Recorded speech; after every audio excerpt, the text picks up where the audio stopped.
How the freedom of the press is a new frontier.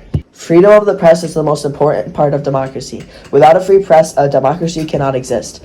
Most people check their social media profiles before getting up in the morning. If the government suppresses that information, people will not know what is going on in their own country. Protected by the First Amendment to the U.S. Constitution, a free press helps maintain the balance of power in government. Journalists worldwide have been killed while working to fulfill their essential role in free and open societies. In order for everyone to voice their opinion about the government in newspapers, on social media, or on the news, a free press is crucial. The First Amendment's protection declares that the right of the people to speak, write, and publish their opinion shall not be taken away or limited. According to John Peter Zenger, the loss of liberty in general would soon follow the suppression of liberty of the press, for it is an essential branch of liberty. However, freedom of the press is not absolute. The government may place certain reasonable restrictions on their media, such as laws prohibiting libel or the disclosure of classified information, but these restrictions must be narrowly tailored and cannot be used to suppress legitimate news reporting of the expression of ideas. Without the development of a free press, America would be quite different now. John Peter Zenger was born in 1697 in what is now Germany. He emigrated to New York with his family when he was 13 years old. The family came over to the U.S. with a large group of German immigrants. Unfortunately, his father died on the boat ride over, and he never made it to a new life.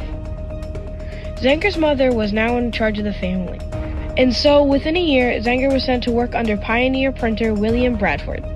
Although the government called it apprenticeship, it was not very good for John Peter Zenger. Zenger worked for Bradford for 8 years.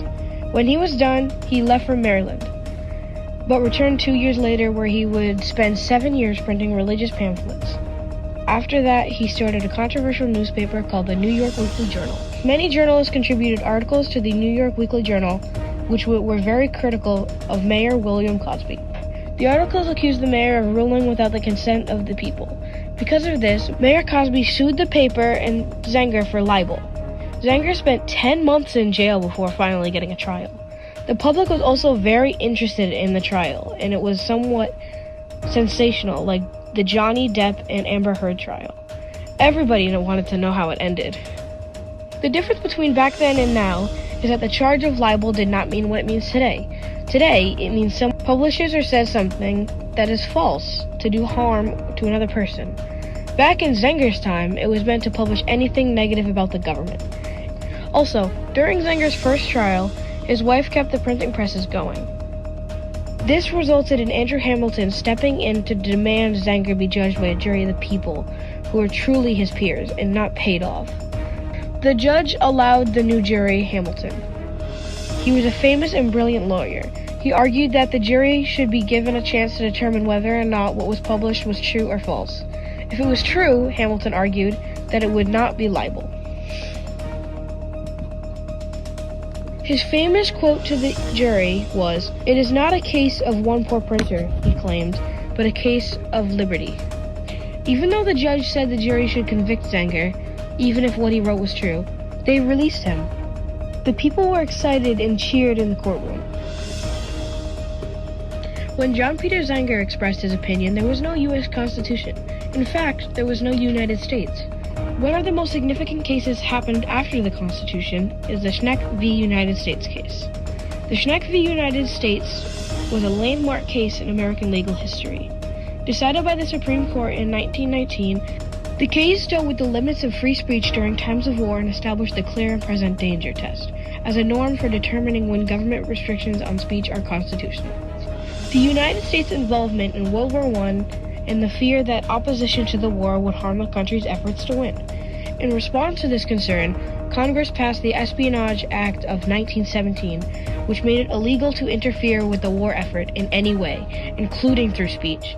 According to OES.org, a legal database, Charles Schneck, a socialist and secretary of the Socialist Party of America, opposed the war and distributed flyers encouraging young men to resist the draft.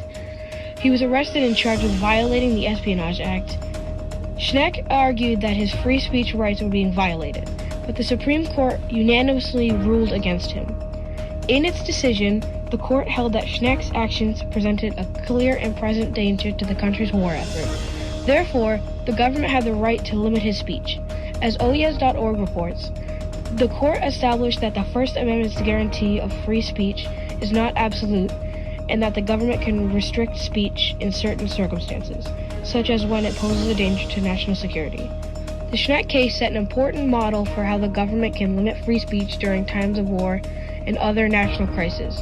As stated by OYES.org, the Schneck case set an important model for how the government can limit free speech during times of war or other national crises. Without freedom of the press, someone could face jail time or perhaps worse for merely voicing their opinion.